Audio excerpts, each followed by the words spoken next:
तो hello everyone. Welcome to our channel unified GS. तो कैसे हैं आप सब लोग? आई होप आप सब ठीक होंगे, बढ़िया होंगे। तो जैसे कि हमने इंडियन पॉलिटी में अपना साइलेंट फीचर्स कंप्लीट कर चुका है, तो आज मैं आपके लिए नया टॉपिक लेकर आया हूँ इंडियन पॉलिटी में, जिसका जो है प्रियम्बल। ठीक। तो देखो, अगर प्रियम्बल की बात करें तो देखो, आप उन सबको पता है, जितनी भी एनसीईआरटी बुक आती है ना, तो आप जैसे ही उसको खोलते हो तो पहला पेज या सेकंड पेज जो होता है ना, उस पर आपका प्रियम्बल ही होता है। प्रियम्बल आपका सर कैसा दिखता है? सर आपका प्रियम्बल कुछ ऐसा टाइप का दिखता है। ठीक। आपने बहुत बार देखा होगा, हर हर एनसीईआरटी बुक में ये प्रिंट किया जाता है।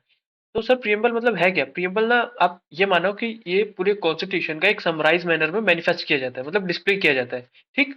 पूरे कॉन्स्टिट्यूशन का। ठीक। बाकी जो भी हम आगे पढ़ते हैं, क्या लिखा है preamble of the constitution, read करते हैं।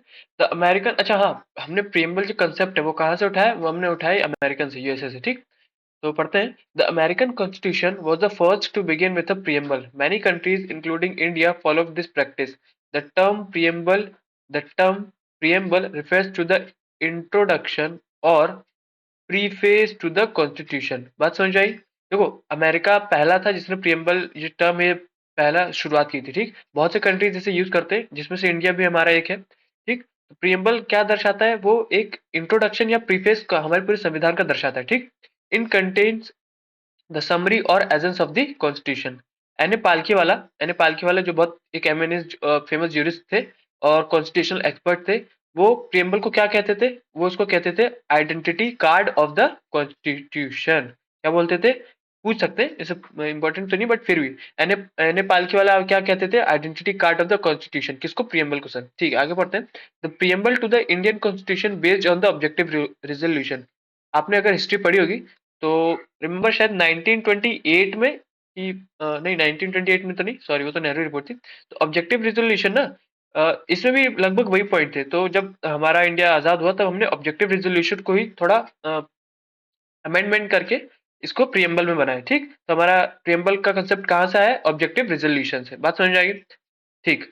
जिसको ऑब्जेक्टिव रिजोल्यूशन को किसने किया था? पंडित नेहरू जी ने। And adopted by the constitution assembly. It has been amendment. अच्छा, ये बहुत ज्यादा इंपॉर्टेंट है, इसे मार्क कर लीजिएगा कि हमारा जो प्रियम्बल है, सिर्फ और सिर्फ अभी तक बनने से लेकर अभी तक सिर्फ और सिर्फ एक ही बार अमेंड हो चुका है। कौन सी अमेंड हो सकता है? 42nd कॉन्स्टिट्यूशनल अमेंडमेंट 1976 के तहत तीन न्यू वर्ड जोड़े थे: सोशलिस्ट, सेक्युलर एंड इंटीग्रिटी। याद रहेगा, हमारा प्रियम्बल सिर्फ और सिर्फ एक ही बार अमेंड हो चुका है। 42nd अमेंडमेंट एक्ट 1976 के तहत तीन नए वर्ड जोड़े थे: सोशलिस्ट, सेक्युलर एंड इंटीग्रिटी। ठीक। आगे बढ़ते हैं। देखो, अब आपका प्रियम्बल कुछ ऐसा दिखता है। सर क्या लिखा होता है प्रियम्बल में? तो देखो, we the people of India having solemnly resolve to constitute India into a sovereign socialist secular democratic republic and to secure to all its citizen justice, social में, इकोनॉमिक में और पॉलिटिकल में, लिबर्टी, थॉट में expression, liberty मतलब वही freedom, liberty of thought expression, belief, faith and worship, equality whether it is status, opportunity and to promote among the all, fraternity, assuring the dignity of the individual and the integrity of the nation, unity and the integrity of nation। ठीक। इन our constituent assembly this 26 मतलब 26 नवंबर को, मालूम है ना, अपन 26 नवंबर को क्या मनाते हैं? कॉन्स्टिट्यूशन डे मनाते हैं। ठीक। इसी को बोल रहा है 1949 do hereby adopt enact and give to our this constitution. ठीक। इसी दिन कॉन्स्टिट्यूशन को अडॉप्ट किया गया था। ठीक। आगे देखते हैं आगे क्या है। तो अब देखो, इसके कुछ कीवर्ड्स हम डिस्कस कर लेते हैं कि मतलब क्या क्या होता है सोवरेन सोशलिस्ट, जो हमने ऊपर पढ़ा वो सबका मतलब क्या होता है। तो सबसे पहले देखते हैं भैया सोवरेन। सोवरेन मतलब, the word sovereign implies that India is neither a dependency nor a dominion of any other nation but an independent state. There is no authority above it and it's free to conduct its own affairs both internal and external. देखो, sovereign मतलब हम किसी के ऊपर depend नहीं है, मतलब जो इंडिया है वो किसी के ऊपर डिपेंड नहीं है। अगर उसको, जैसे सपोज के लिए जब ब्रिटिशर्स हम पे राज कर रहे थे, तो यहाँ के जो नेता थे उनको कुछ भी लेना पड़ता था। तो पहले जो इंडिया था वो किसके अधीन था? वो ब्रिटिश के अधीन था। तो उसको कुछ भी डिसीजन लेना था इंडिया के हित में, तो पहले ब्रिटिश से पूछता था। अब हम पे किसी का कोई वो है राष्ट्र है नहीं, तो हम क्या है, हम डिपेंडेंट है। इसलिए हमें कुछ भी लेना हो, मतलब लेना इन द सेंस कि भैया आपका डिसीजन लेना हो, तो हम अपने मन से ले सकते हैं, भले चाहे वो इंटरनल हो चाहे एक्सटर्नल हो, हम फ्री हैं। ठीक। बात समझ आ गई? इसी को बोलते हैं सोवरेन। नेक्स्ट बोल रहा है वो सोशलिस्ट। सोशलिस्ट पढ़ते हैं क्या बोल रहा है। Even before the term was added by the, अच्छा, सोशलिस्ट ये किससे ऐड हुआ है? 46 amendment 1976। The constitution had a socialist content in form of certain DPSP Indian brand of socialism is a democratic socialism, hold faith in a mixed economy, where both public and private sector को side by side. देखो in short वो देखो कहना क्या चाह रहा है कि भैया 42nd अमेंडमेंट एक्ट, मतलब जब इसने जब सोशलिस्ट ये अमेंडमेंट ने जब सोशलिस्ट को जोड़ा प्रियम्बल में, उससे पहले भी डीपीएसपी में ये बात, इस सोशलिज्म का जो चीज है, सोशलिज्म का कॉन्सेप्ट है, वो डीपीएसपी में था। सर डीपीएसपी क्या है? तो अभी आप आगे पढ़ोगे ना, तो डीपीएसपी बताता है कि कायदे में एक स्टेट को कैसा रहना चाहिए, ठीक, तो वही बताता है। ठीक, सोशलिस्ट मतलब यही वही यार, समाजवादी, समाजवादी, ठीक। Hold faith mixed economy where both public and private sector coexist by side. As the Supreme Court says, democratic socialism aim to end poverty, ignorance, disease and inequality of opportunity. Socialist का मतलब यार आप इतना समझो कि समाजवादी होता है, सबके साथ में चल रहा है, ठीक। जैसे इसने क्या बोला कि पॉवर्टी को खत्म करना है, इक्रोन्स, डिजीज को और इनइक्वालिटी ऑफ अपॉर्चुनिटी को, मतलब सब साथ साथ होंगे, इक्वालिटी होगी, ठीक। आगे बढ़ते हैं सर, आगे क्या बोल रहा है? नेक्स्ट, नेक्स्ट है secular. The term secular too was added. अच्छा, कौन कौन सी चीज वापस से? सोशलिस्ट, सेक्युलर और इंटीग्रिटी। तो अब आगे सेक्युलर, सेक्युलर किससे एडिट किया गया था? 42nd अमेंडमेंट एक्ट 1976 से। The Indian constitution embodies the positive concept of secularism. All religions in our country, irrespective of their strength, have the same status and support from the state. Secular मतलब यार धर्मनिरपेक्षता होता है हिंदी में, अगर इसका मतलब बोलूं तो देखो जैसे अपने इंडिया में कितने सारे धर्म है, हिंदू, मुस्लिम, सिख, ईसाई, क्रिश्चियन, बहुत सारे, ठीक। पर अपने इंडिया को कोई एक ऑफिशियल धर्म नहीं है कि नहीं भैया इस मतलब हमारी कंट्री में सिर्फ और सिर्फ हिंदू लोग ही रहेंगे, सिर्फ और सिर्फ मुस्लिम लोग ही रहेंगे। हमारा धर्म निरपेक्षता है, किसी भी धर्म के किसी भी धर्म पे कोई बायस नहीं है, ठीक। जितने भी लोग हैं सब अपने धर्म की पूजा कर सकते हैं, आस्था जिसके साथ जैसी है, किसी पे कोई दबाव नहीं होता, ठीक। इसी को बोलते हैं क्या? सेक्युलर कंट्री, धर्मनिरपेक्षता। आगे बढ़ते हैं, आगे बोल रहा है वो डेमोक्रेटिक। पढ़ते हैं, डेमोक्रेटिक तो मतलब सबको मालूम है, लोकतांत्रिक। तो democracy is of two types, direct और इनडायरेक्ट। दो टाइप की डेमोक्रेसी होती है यार, डायरेक्ट और indirect. Indirect democracy, the people exercise their supreme power directly as in the case in Switzerland. देखो अब भैया कंट्री अपने को मालूम है स्विट्जरलैंड, तो स्विट्जरलैंड में ना डायरेक्ट डेमोक्रेसी है। सर डायरेक्ट डेमोक्रेसी मतलब कि जैसे अगर स्विट्जरलैंड को कोई भी डिसीजन लेना हो जो उसके हित में हो, तो वो कोई ऐसा लॉ वो पास नहीं करता, वो उसकी डिसीजन कौन लेता है? उसकी डिसीजन पीपल्स लेते हैं। सर कैसे ले लेते हैं? तब वो जैसे वोटिंग वोटिंग कुछ होती होगी, ठीक। तो मतलब वो पीपल से ही जुड़ा रहता है, सीधे वहां की जनता बताती है कि हाँ ये सही है कि नहीं, ठीक। पर यहाँ पे क्या होता है, जैसे अपने इंडिया में क्या होता है, अपने इंडिया में अगर कुछ भी लॉ पास होना होता है तो पार्लियामेंट में होता है, जो मिनिस्टर मिनिस्टर उनको वो करते हैं, उसी पे होता है, उसी वो मिनिस्टर वोटिंग करते हैं और वो लॉ पास हो जाता है, ठीक। तो बात समझ में आ गई सर? डायरेक्ट डेमोक्रेसी क्या होता है?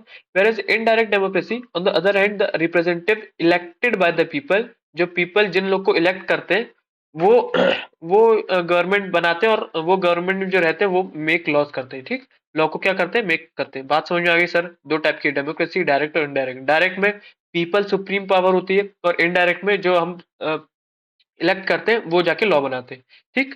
नेक्स्ट देखते हैं सर, नेक्स्ट है आपका रिपब्लिक। क्या बोल रहा है वो? A democratic polity can be classified into two categories, monarchy and republic. In a monarchy the head of the state, usually king और queen, enjoys a hereditary position, that is he comes into office through succession, like Britain, ठीक। In a republic, on the other hand, the head of the state is always elected directly and indirectly for fixed period। देखो Republic मतलब क्या था कि उस Republic country हम किसको बोलेंगे कि वो कंट्री जहां का जो राजा है, राजा इन द सेंस जो हेड है, वो जनता के द्वारा चुन के आए। ये नहीं कि जैसे मोनार्की होता है, ठीक। तो मोनार्की में क्या होता है कि सर राजा का बेटा ही राजा बनेगा, ये होता है, ठीक।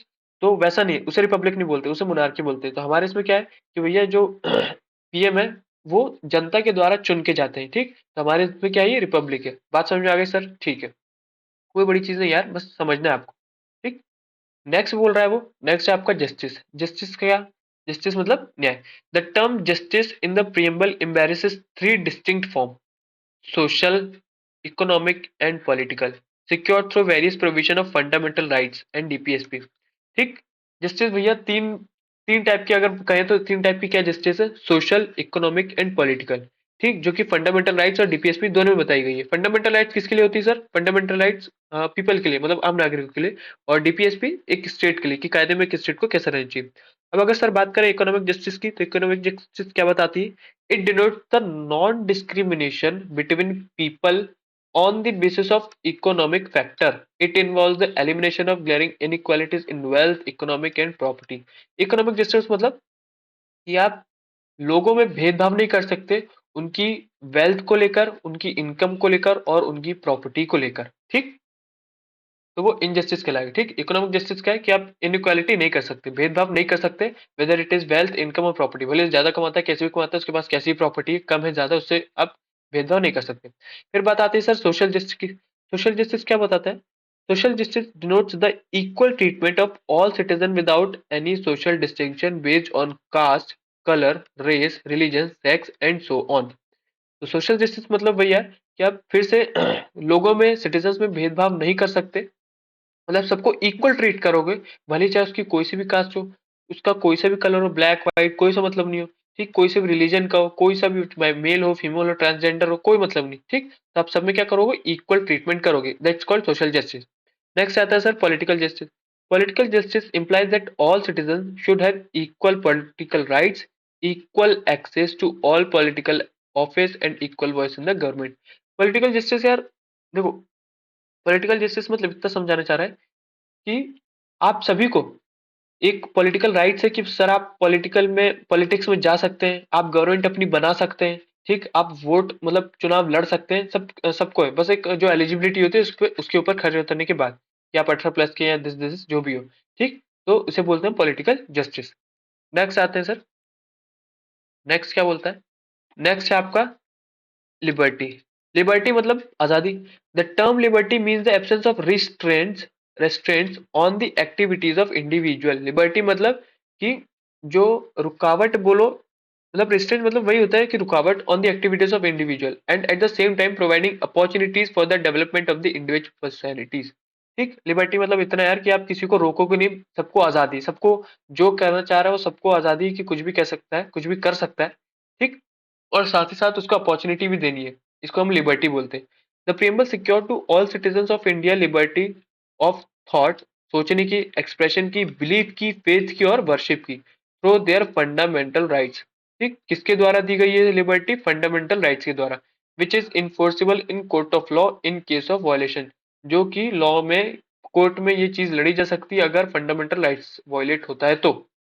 सर बात समझ में आ गई? फंडामेंटल राइट्स पीपल्स के लिए होते हैं, उसमें अच्छे खासा इक्वालिटी और लिबर्टी की अच्छे से बात की गई है, ठीक। आगे बढ़ते हैं। अब आता है आपका सर आपका इक्वालिटी। इक्वालिटी मतलब मालूम यार, सब वर्ड ही बता रहा है आपको। The term equality means the absence of special privilege to any section of society and the provision of adequate opportunities for all individual without any discrimination. Sir equality मतलब कि किसी को स्पेशल प्रिविलेज नहीं देना, मतलब जैसे मान लीजिए, सपोज के लिए एग्जांपल के तौर पे दे रहा हूँ कि सर एक बार दो क्रिमिनल पकड़ा है, एक जो था वो बहुत ज्यादा पैसे वाला था, एक जो गरीब था, ठीक। तो ऐसा नहीं है कि जो बहुत भैया बहुत पैसे वाला है तो हम उसको स्पेशल प्रिविलेज देके कि भैया अमीर आदमी है तो उसको छोड़ दो, ठीक। तो ऐसा नहीं है, इक्वालिटी मतलब दोनों में इक्वालिटी, अगर क्राइम है तो दोनों को सजा मिलनी चाहिए, ठीक। तो बस वही बता रहा है कि किसी को स्पेशल प्रिविलेज नहीं देना सर, आपको सबको इक्वल इक्वालिटी देनी है, सबको इक्वल तरीके से देखना है और साथ ही साथ अपॉर्चुनिटी भी प्रोवाइड करनी है, ठीक। नेक्स्ट आता है फ्रेटर्निटी। फ्रेटर्निटी मतलब भाईचारा। Fraternity means a sense of brotherhood, भाईचारा, ठीक। The constitution promotes this feeling of fraternity by the system of a single citizenship, ठीक। आपको मालूम होना चाहिए कि हमारे इंडिया में जो सिंगल सिटीजनशिप है, वेदर वे अगर यूएसए में देखो तो वहां पे डबल सिटीजनशिप होती है, एक कंट्री की और एक स्टेट की, ठीक। आगे बढ़ते हैं। ऑल्सो द फंडामेंटल ड्यूटीज, ये फंडामेंटल ड्यूटीज है कि भैया एक आम नागरिक को कैसे रहना चाहिए, हम आगे पढ़ेंगे। Say that it shall be the duty of every citizen of India to promote harmony and spirit of common brotherhood amongst all the people of India. सब में एक दूसरे में भाईचारा की फीलिंग बना के रखनी है, ठीक। ये हमारा फंडामेंटल ड्यूटीज में एक आर्टिकल कहता है। आगे बढ़ते हैं सर। अब देखो, इतनी ही थे आपके क्या, इतनी आपकी टर्म थी जिसका हमने बता दिया, ठीक। तो लिबर्टी, इक्वलिटी, फ्रेटर्निटी, सोशलिस्ट, ठीक है, सेक्युलर, इंटीग्रिटी तो नहीं है, इंटीग्रिटी मतलब वही होता है फ्रेटर्निटी टाइप का, ठीक है। इतनी बात समझ में आ गई यार, ये कीवर्ड्स हैं आपके, ज्यादा कुछ टफ टफ नहीं है, जस्टिस हो गया, ये सब हमने सब कुछ पढ़ लिया। अब सर एक जगह बात आती है कि आपने प्रियम्बल की सर इतनी सारी बात कर ली, क्या प्रियम्बल जो है हमारे कॉन्स्टिट्यूशन का पार्ट है? आपने तो सिर्फ यही बोला था ना कि प्रियम्बल को सिर्फ एक समराइज मैनर किया गया है, कि मतलब कि प्रियम्बल एक समराइज मैनर है किसका? कॉन्स्टिट्यूशन का। पर क्या वो कॉन्स्टिट्यूशन का पार्ट है क्या सर? ये मालूम नहीं। तो क्या हुआ कि एक केस चला। कौन सा case sir? Berubari union case. Berubari union case, ये पेपर में आपसे पूछता है, इसलिए बोल रहा हूँ ये केस आपको याद रखना है। बेरूबरी यूनियन केस 1960 में। उसमें क्या कहा गया? The supreme court specifically opinion that preamble is not a part of the constitution. Sir Berubari union case एक चला था जिसमें सुप्रीम कोर्ट ने क्लियरली बताया था कि हमारा जो प्रियम्बल है वो कॉन्स्टिट्यूशन का पार्ट नहीं है। फिर क्या हुआ सर? फिर आगे दूसरा केस चला। कौन सा केस था? Kesavananda Bharati case. Kesavananda Bharati case in 1973।